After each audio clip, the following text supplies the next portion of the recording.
ஜார்க்கண்ட் மாநிலத்தில் பன்சரி என்கிற ஒரு இடத்திலே இருக்கிற திருச்சபைக்கு கர்த்தருடைய கிருபையினால் அதை நடத்தி வருகிற அந்த சகோதரர்களோடு கூட சேர்ந்து, என்னுடைய அருமை மிஷனரிகளோடு கூட சேர்ந்து 3 நாட்கள் கூட்டங்களை நடத்துவதற்கு நான் கடந்து சென்றேன்.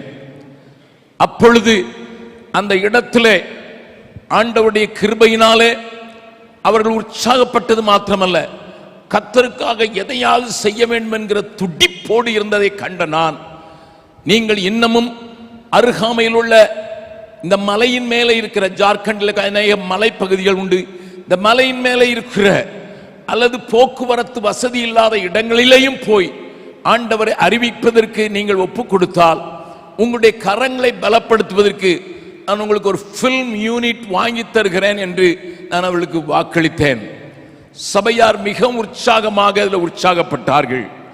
அப்படி உற்சாகப்பட்ட அவர்கள் தாங்கள் இருக்கிற இடத்திலிருந்து 11 கிலோமீட்டர் தூரத்தில் உள்ள டெட்டடான் என்று சொல்லப்படுகிற ஒரு இடத்திற்கு கால்நடையாக கிட்டத்தட்ட சபையில் இருந்த சிறியவர்களும் பெரியவர்களுமாக 75 பேர் அந்த கிராமத்திலே இருந்த ஒரே ஒரு விசுவாசி வீட்டிலே தங்கி அங்கே 3 நாட்கள் அவர்களே கூட்டம் நடத்தி அவர்களே செய்தி அளித்து ஜனங்களுக்காக ஜெபிக்கும்படியாக அந்த காலத்திலே வாழ்ந்து இருட்டிலே வாழ்ந்து கொண்டிருக்க அந்த ஜனங்களுக்காக அவர்கள் சுவிசேஷத்தை எடுத்து செல்ல நேரிட்டது. அப்பொழுது அங்கே நடைபெற்ற ஒரு காரியம், முதல் நாள் கூட்டத்திலேயே சுற்றமுற்றவர்கள் இருக்கிற 200 பேர் கூடைகளிலே தங்களுடைய பிணியாளிகளை வைத்து அங்கே கொண்டு வந்து சுகம் பெற்ற பெரிய காட்சிகளை மிகவும் உற்சாகப்படுத்தி விட்டது. மிகுந்த சந்தோஷத்தோடு இரவிலே 10 மணிக்கு அந்த ஒரே ஒரு விசுவாசி தான் அங்கே இருந்தார். அவருடைய வீட்டிலே வந்து அவருடைய அங்கணத்திலே அவர்கள் சமைத்து சாப்பிட்டு படுக்க போகிற நேரத்தில் திடீரென்று ஒரு ஆரவாரம் கேட்டது. பெரிய தீப்பந்தங்களோடு ஒரு திரளான கூட்டத்தார் ஓடி வந்து இவர்களை கொன்றுவிட வேண்டும் என்று சொல்லி அவர்கள் நெருங்கின சத்தத்தை கேட்டு அனைவருக்குள்ளும் ஒரு திகில் உண்டாய்விட்டு, நாம் நன்மைதானே செய்தோம், இயேசு கிறிஸ்து கொடுக்கிற விடுதலையை தானே சொன்னோம் என்று சொன்ன அவர்கள் மத்தியில திடீரென்று அந்த வீட்டை சுற்றிலும் வைக்கப்பட்ட வைக்கோல் போர்களை கண்டு அந்த வைக்கோலை எல்லாம் அந்த வீட்டின் மேலே போட்டு அந்த 75 பேரையும் தீ வைத்து கொளுத்துவதற்கு அந்த கூட்டம் ஆயத்தமாகி வைக்கோல்களை வாரி இறைத்துக் கொண்டிருந்தார்கள்.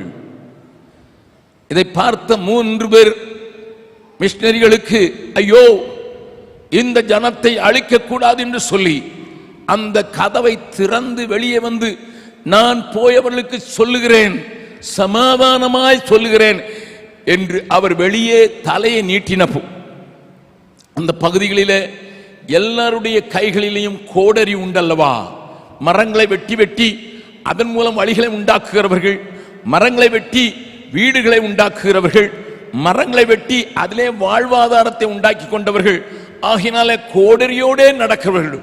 ஒருவன் தன்னுடைய கோடரியை ஓங்கி அங்கே இருந்த ஒரு மிஷனரி மங்கள் பண்ணா என்பவருடைய தலையை பிளந்தார். அந்த இடத்திலேயே அவர் மரித்து போனார். பின்னதாக வந்த 2 பேரும் அதிகமாக தாக்கப்பட்டார்கள். அவருடைய கைகள் எலும்புகள் எல்லாம் நொறுக்கப்பட்டது.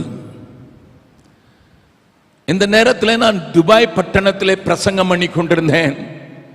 எனக்கு இங்கே இருந்து செய்தி வந்தது, அண்ணன் இப்படிப்பட்ட ஒரு காரியம் நடந்து விட்டது என்று. அங்கே இருந்து நான் உடனடியாக வர வேண்டுமா என்று நான் கேட்டபோது, நாங்கள் பார்த்துக் கொள்கிறோம் என்று சொன்னேன்.